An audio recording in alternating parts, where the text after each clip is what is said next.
Because if we found out the Ark of the Covenant was, in fact, a real object, and we know where it is, and it does match the description in the Bible, that kind of changes everything. Now, all of a sudden, the Bible is not just stories and myths. The Bible is some sort of a historical record. I don't care that you're a Christian. I don't care what the Bible says. Like, I feel like it's a clown show, like sitting here trying to decipher what your little mythical book has to say about these very real political issues, right? So when you say the book of Isaiah is intact, how similar is it to the book of Isaiah that's in the Bible? That one is fascinating. I want to show you the top 10 archaeological discoveries that demonstrate that the Bible isn't just stories and myths, contrary to what Joe Rogan and Anna Kasparian think. These discoveries will progress in significance to one particular discovery that completely transformed how people view the Bible. Deep in Israel's Negev desert, there's a place that feels like it's straight out of a history book. Arad. Back in the 1960s, archaeologists digging at this ancient fortress made an incredible discovery.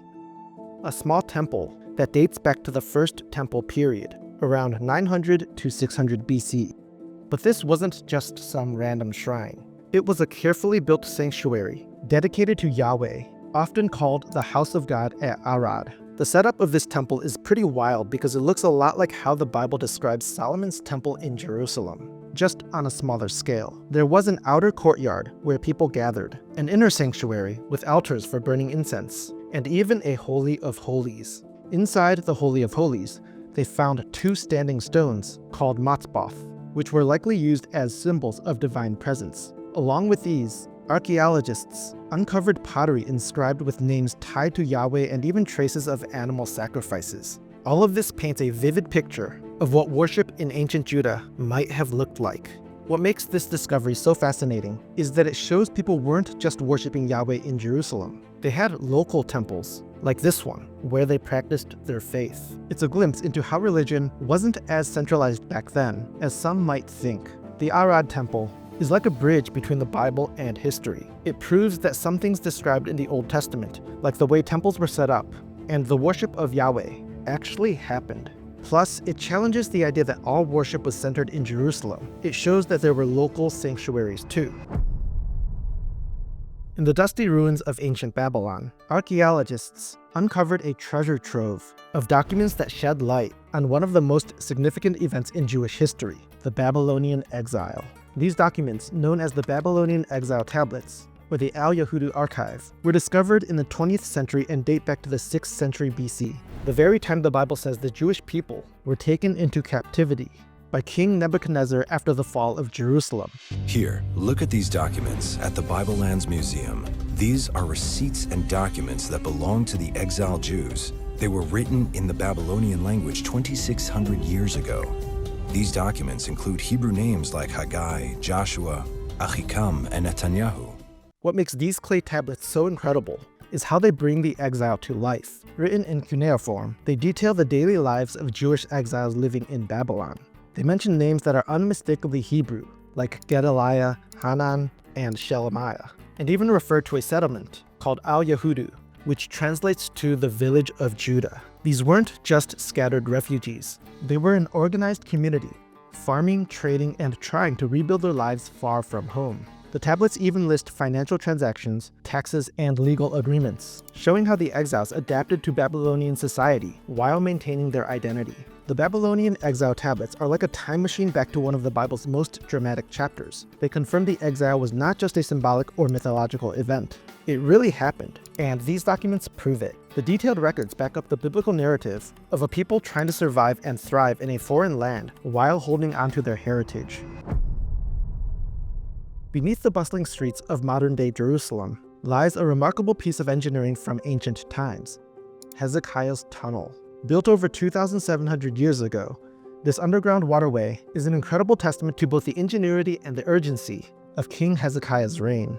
According to the Bible in 2 Kings 20:20 and 2 Chronicles 32:30, Hezekiah constructed the tunnel to protect Jerusalem's water supply from the impending Assyrian invasion led by King Sennacherib. The tunnel stretches about 1,750 feet and was carved directly into solid rock, connecting the Gihon Spring Jerusalem's main water source, with the pool of Siloam inside the city walls. What's mind-blowing is that workers started digging from both ends simultaneously, and somehow managed to meet in the middle, using basic tools and no advanced technology. Archaeologists even found an ancient inscription near the tunnel, known as the Siloam inscription, which describes the moment two teams of diggers finally broke through to complete the project.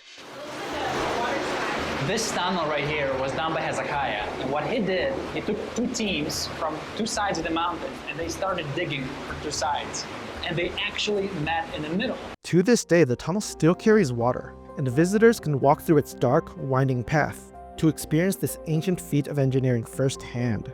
Hezekiah's tunnel is a direct link to a specific moment in biblical history, showing how the city prepared for war and illustrating Hezekiah's leadership during a time of crisis. The Bible's account of this project matches perfectly with the archaeological evidence, including the tunnel itself and the Siloam inscription. For anyone doubting the historical basis of the Bible, this is literal, rock-solid proof that parts of the story are grounded in real events and places.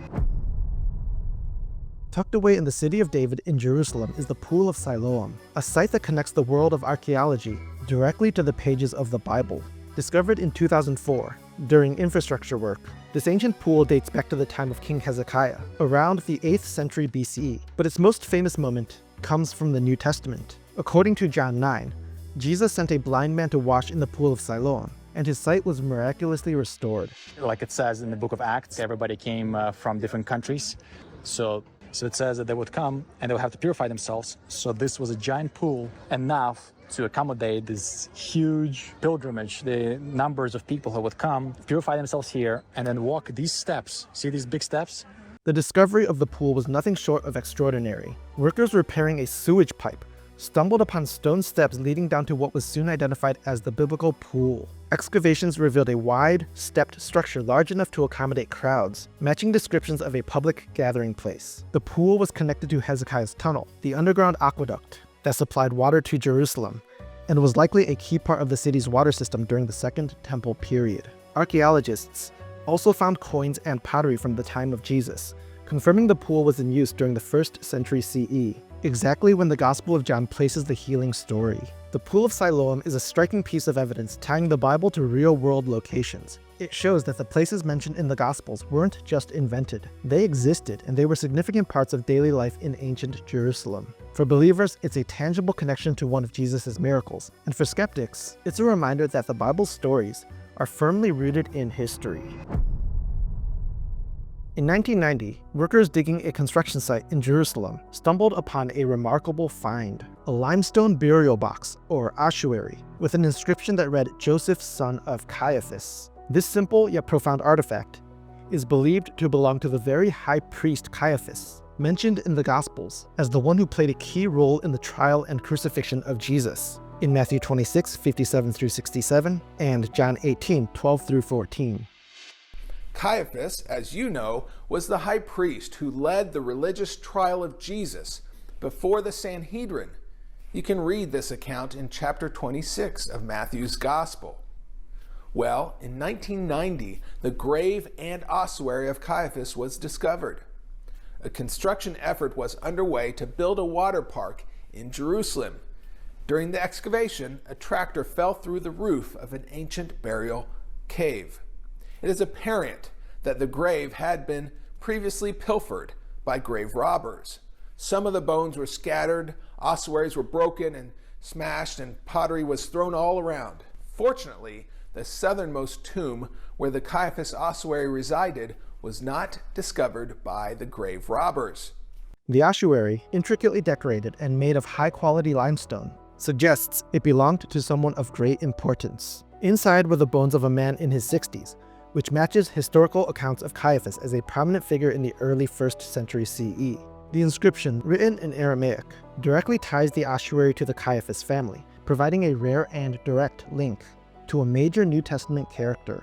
This discovery not only confirms the existence of Caiaphas, but also provides insight into burial practices and the wealth and status of Jerusalem's high priestly families during the Second Temple period. The Caiaphas ossuary is one of the few archaeological finds directly connected to a figure from the life of Jesus. It's physical evidence that the people and events described in the Gospels weren't just symbolic or mythical. They were part of real history.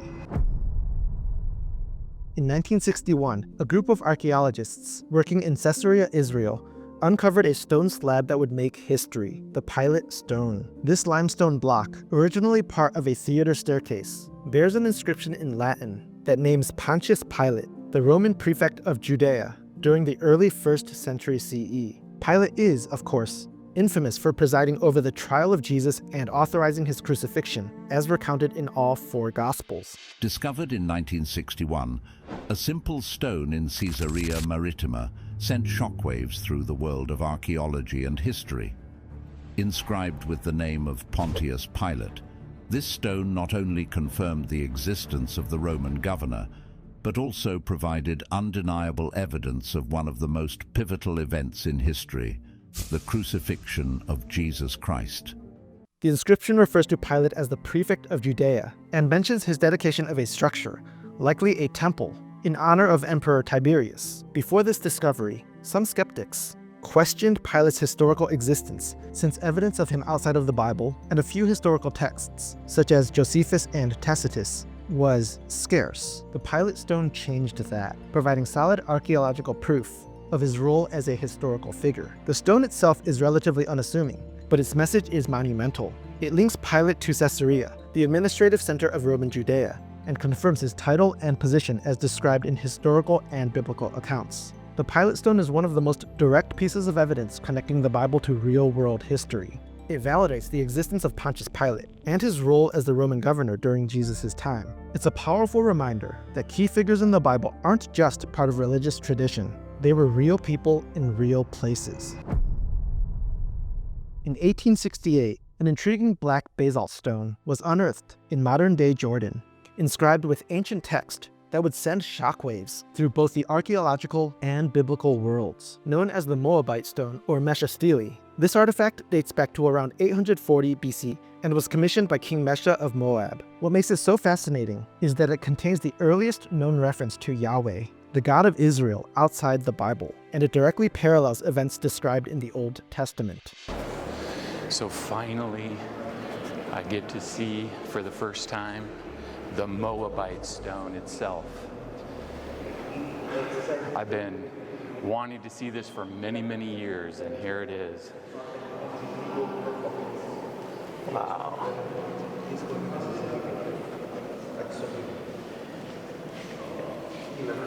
Now you can see the parts here. These are the original fragments that were retrieved. And then the smoother area here, that is from, that's the inscription that we know from the squeeze that was made. The Mesha Stele recounts King Mesha's victories over Israel, specifically during the reign of King Omri and his descendants, as mentioned in 2 Kings 3. The text boasts of Moab's rebellion against Israelite domination and attributes Mesha's success to his god Chemosh. The Stele also mentions key locations like Dibon and events that align with biblical narratives, though from the perspective of Moab instead of Israel. The clash of perspectives, Mesha's triumph versus Israel's struggle, provides a unique historical snapshot of the ancient geopolitical rivalry. Though the stone was broken during its discovery, most of the fragments were preserved, and scholars managed to reconstruct much of the text. This artifact is now housed in the Louvre Museum in Paris. The Moabite stone is one of the most significant archaeological finds for biblical history. It's not just evidence of the existence of figures and events described in the Bible. It's also a rare look at the story from another nation's perspective. The mention of Yahweh is particularly striking, as it confirms the early worship of Israel's God. Again, this discovery is a tangible reminder that the Bible's historical framework is not just a myth, it was part of the real ancient world. In 1896, a black granite slab, covered in hieroglyphs, was discovered in Thebes, Egypt, by the renowned archaeologist Flinders Petrie, known as the Merneptah Stele. This artifact dates back to around 1208 BCE, during the reign of Pharaoh Merneptah, son of Ramses the Great. What makes this stele so extraordinary is that it contains the earliest known reference to Israel in historical records, offering a glimpse into the ancient world outside of the Bible. And this is where Flinders Petrie was excavating when he found this inscription. Today you can go to the Cairo Museum and see the real stele that this is a replica of, the Merneptah Stele. The inscription primarily boasts of Merneptah's military victories in Canaan and includes a line that states, "Israel is laid waste, its seed is no more." This reference places Israel as an established group in Canaan over 3,000 years ago, while the context suggests that Israel referred to a people or tribe rather than a formal nation. It aligns with the biblical account of the Israelites settling in Canaan after the Exodus. The Merneptah Stele also lists other ancient groups and cities, such as Ashkelon and Gezer, giving historians a broader picture of the region's geopolitical landscape during the Late Bronze Age. The Merneptah Stele is a groundbreaking piece of evidence, connecting the Bible's narrative to historical records. It confirms the existence of the Israelites as a distinct group in Canaan during the time traditionally associated with the Judges. The Stele firmly establishes that Israel was already a recognizable entity in the ancient Near East, long before the rise of kings like Saul and David.